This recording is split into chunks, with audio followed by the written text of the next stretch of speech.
Assalamualaikum warahmatullahi wabarakatuh. Perkenalkan, nama saya Imelia Putri. Saya merupakan mahasiswa dari program studi agribisnis Fakultas Pertanian Universitas Garut. Di sini, saya akan menjelaskan mengenai metodologi sampel yang diampu oleh Ibu Dr. Tintin Febrianti, SPMP. Baik, yang pertama mengenai pengertian dan ruang lingkup populasi. Nah, mungkin dari teman-teman banyak yang belum mengetahui apa itu populasi. Di sini saya melampirkan 3 referensi. Yang pertama yaitu dari Sugiono pada tahun 2005, di mana beliau menjelaskan bahwa populasi adalah wilayah generalisasi yang terdiri atas objek atau subjek yang mempunyai kualitas dan karakteristik tertentu yang ditetapkan oleh peneliti untuk dipelajari dan kemudian dapat ditarik kesimpulannya. Lalu yang kedua, menurut Nur Salam pada tahun 2003, beliau menjelaskan populasi adalah keseluruhan dari variabel yang menyangkut masalah yang diteliti. Kemudian yang terakhir, yaitu menurut Usman pada tahun 2006, populasi adalah semua nilai, baik hasil perhitungan maupun pengukuran, baik kuantitatif maupun kualitatif, dari karakteristik tertentu mengenai sekelompok objek yang lengkap dan jelas. Nah, untuk ruang lingkup populasi sendiri itu merujuk kepada berbagai aspek yang berkaitan dengan sekelompok individu dalam suatu area atau wilayah tertentu. Nah, hal ini mencakup berbagai faktor seperti jumlah individu, distribusi geografis, serta karakteristik demografis, misalnya yaitu terkait dengan usia, jenis kelamin, dan etnis. Kemudian yang selanjutnya yaitu mengenai pengertian dan ruang lingkup sampel. Nah, apa itu sampel? Di sini saya menyajikan 3 referensi dari berbagai ahli, yaitu yang pertama menurut Kerlinger pada tahun 1986, beliau menjelaskan bahwa sampel adalah sejumlah unit yang dipilih dari populasi yang lebih besar dengan tujuan untuk memberikan informasi tentang populasi itu sendiri.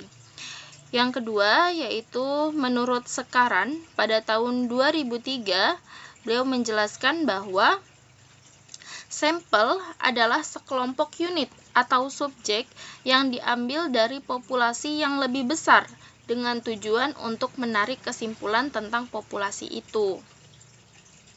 Kemudian, menurut Bungin pada tahun 2007, yaitu menjelaskan bahwa sampel adalah sekelompok unit yang dipilih dari populasi secara keseluruhan yang akan dianalisis untuk menggambarkan atau menjelaskan karakteristik dari populasi tersebut.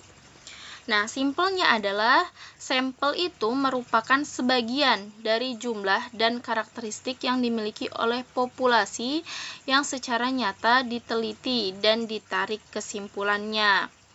Lalu, ruang lingkup sampel ini mengacu kepada wilayah atau populasi yang tercakup dalam penelitian. Bisa berarti jumlah orang, tempat, atau objek yang menjadi fokus penelitian tersebut. Lalu apa sih kegunaan sampel itu? Kegunaan sampel ini yaitu yang pertama untuk menghemat biaya, kemudian untuk mempercepat pelaksanaan penelitian, menghemat tenaga, lalu memperkecil ruang lingkup penelitian, dan tentunya ketika kita menggunakan sampel maka akan memperoleh hasil yang lebih akurat. Lalu yang selanjutnya yaitu terkait dengan teknik penarikan sampel. Nah, untuk teknik penarikan sampel ini terbagi menjadi 2, yaitu teknik penarikan sampel probability sampling dan non-probability sampling. Nah, apa itu teknik probability sampling?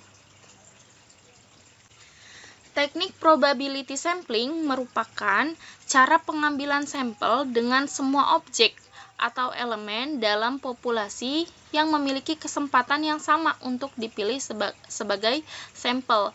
Jadi, di probability sampling ini itu semua objek dalam penelitian itu memiliki kesempatan yang sama gitu untuk menjadi sebagai sampel. Nah, di probability sampling ini dibagi menjadi 4. Yang pertama ada simple random sampling, lalu ada systematic random sampling, kemudian stratified random sampling, dan yang terakhir adalah cluster random sampling. Nah, untuk simple random sampling sendiri yaitu setiap individu dalam populasi memiliki peluang yang sama untuk dijadikan sampel. Jadi ini tuh teknik sampling menggunakan secara acak gitu ya. Lalu yang kedua yaitu systematic random sampling, di mana metode yang digunakan dengan cara membagi jumlah seluruh anggota populasi dengan jumlah sampel yang dibutuhkan. Nah, ini ada rumusnya, yaitu K sama dengan N besar dibagi N kecil, di mana N besar ini merupakan jumlah seluruh anggota populasi, lalu N kecil ini jumlah sampel yang diinginkan. Misalnya, jumlah keseluruhan populasinya ini ada 50, kemudian sampelnya yang dibutuhkan ini ada 5, berarti tinggal dibagi saja, 50 dibagi 5, yaitu kan 10.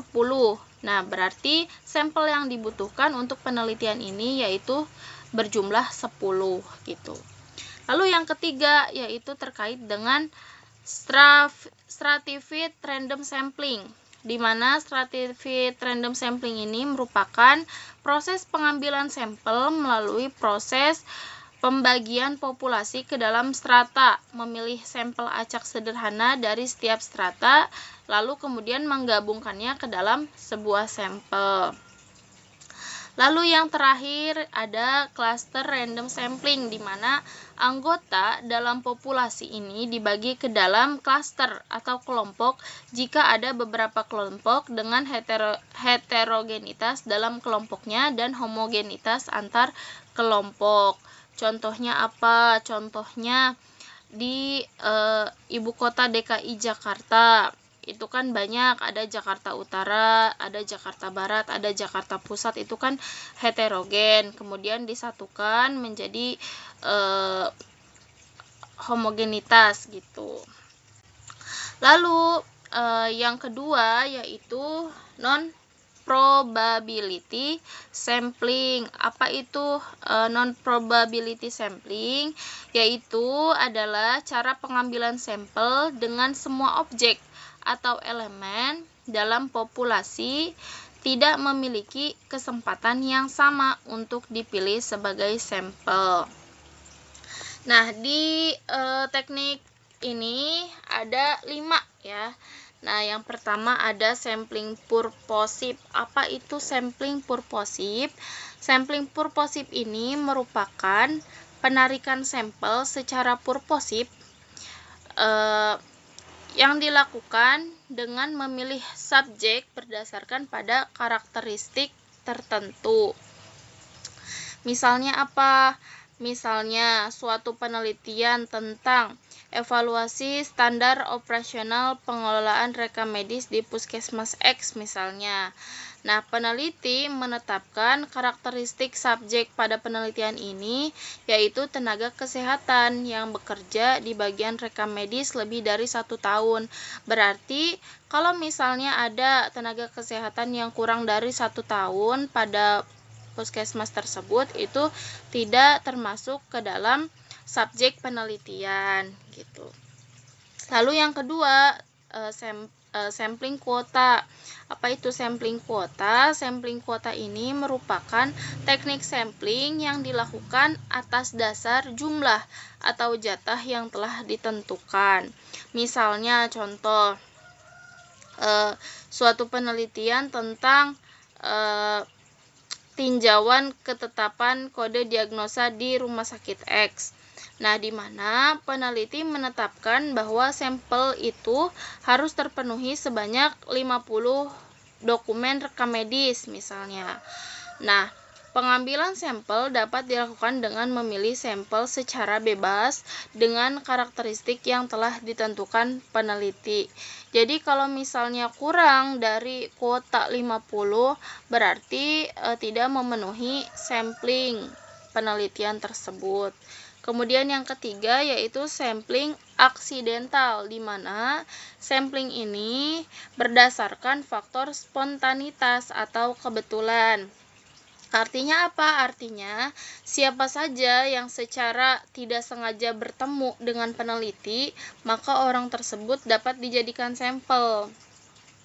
Misalnya, contoh kasusnya, suatu penelitian tentang evaluasi kepuasan mahasiswa terhadap proses pembelajaran. Maka pada waktu penelitian, jika ditemui mahasiswa siapapun gitu, siapa saja secara kebetulan itu, maka dapat dijadikan sebagai sampel. Kemudian yang keempat yaitu terkait dengan sampling jenuh. Sampling jenuh ini merupakan teknik sampling jika semua anggota populasi digunakan sebagai sampel. Hal ini dilakukan jika jumlah populasi kurang dari 30.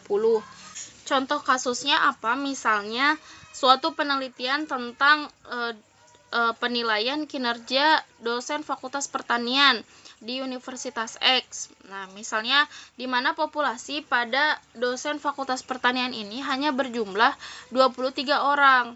Nah, maka dengan menggunakan sampel jenuh, sampel pada penelitian ini adalah keseluruhan dosen Fakultas Pertanian, yaitu sebanyak 23 orang gitu. Lalu yang terakhir yaitu terkait dengan snowball sampling. Apa ini snowball sampling? Yaitu adalah penarikan sampel pola yang dilakukan dengan menentukan sampel pertama. Sampel berikutnya ditentukan berdasarkan informasi dari sampel pertama. Lalu sampel ketiga ditentukan berdasarkan informasi dari sampel kedua dan seterusnya, sehingga jumlah sampel semakin besar.